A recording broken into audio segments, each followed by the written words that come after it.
Hello everyone. I want to talk today about something that I've noticed in games and the way that people act towards games, and I'm going to call this the real life relation.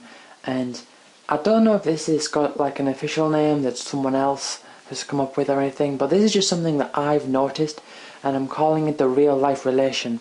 And basically the idea is that, and the idea that I've got here, and basically what I've noticed is it's a way that people give games more credit, or they don't give games the credit they deserve, or even if just giving them more or less credit based on this real life relation. And it might be a completely subconscious thing, and I imagine most people don't even realise that they're doing it.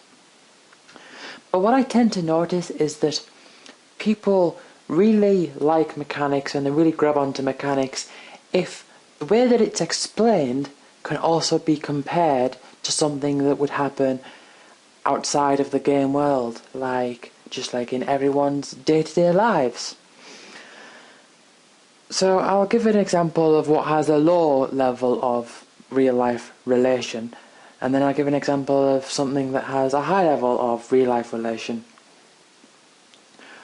For example, low real-life relation: if you're playing a game and you say someone's asking you like, oh, what's this game like? And you explain some of the things to them about this game, and you say, oh, I have just equipped the HP plus 20% ability. It costs 7 AP to do so, and AP is earned by levelling up, and when you level up you can choose what stat to level up.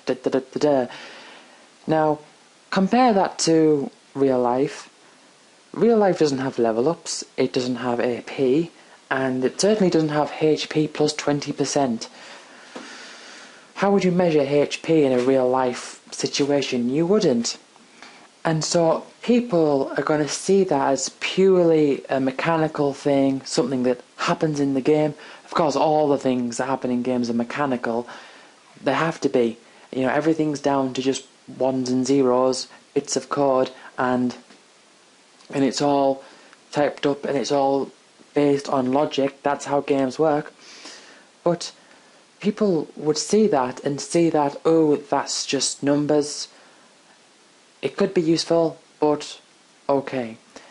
And another example of something that has this high real life relation is if you were to explain to someone this game and you said, oh, this character was in my team, but I didn't agree with them on certain things throughout the story, so now they've abandoned me, and now they're doing this other thing, which means I can't use them in battle anymore. And that type of thing has a high real-life relation, because when people hear that, they think to themselves, okay, this is something that's happened in the game that I can relate to in real life. I mean, maybe not directly or maybe not personally, but if I said to you that I said something and someone else didn't like it, so then they weren't on my team anymore, you don't need that. You don't need the game context to understand what those things mean. So when people hear those things that have a high real life relation, because they're more clearly able to understand it, because maybe they're just not as game savvy, or they don't understand the fundamentals behind the mechanics behind games, they place more value in those types of things. And I really think that this is why certain mechanics, like certain characters leaving your party, or getting new characters, or having a morality meter where you are good or evil, and I think that this real life relation is the reason as to why these are much more popular, because they relate them to real life. I think we shouldn't do that. I mean, I don't believe that I do it myself. I mean, maybe I do, subconsciously, that I'm just not aware of, but as far as I'm aware, I don't do this. And I think that it would be better if we just appreciate mechanics for how they affect the game and how things work in the game. So I really do think that that's why those types of things are more popular. And I'm not saying that people or the games that use these real life relation things are particularly bad. I just think that because it's a real life relation, because there is that connection that people can say, I understand what it means for a character to be stabbed, or they understand what it means to get locked in a prison. They can relate, and then they can see how that applies out of the game world, and then say, in the game world, I understand what that means. Whereas simply saying HP plus 20%, you're going to need a bit more background about the game itself for someone to really understand that.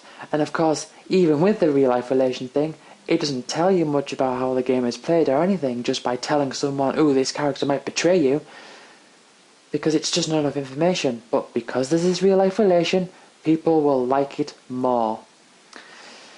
So yeah, I really, really think that the real life relation is a kind of like a flaw in human.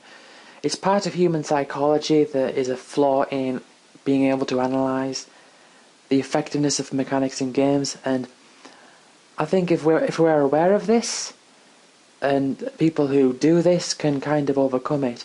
And you know what? Even if someone does overcome this, and even if someone does get over this real life relation thing that they understand, I'm not saying that they have to suddenly change their ideas about what games they like best. I just think it will make them better at analysing games. And that is all.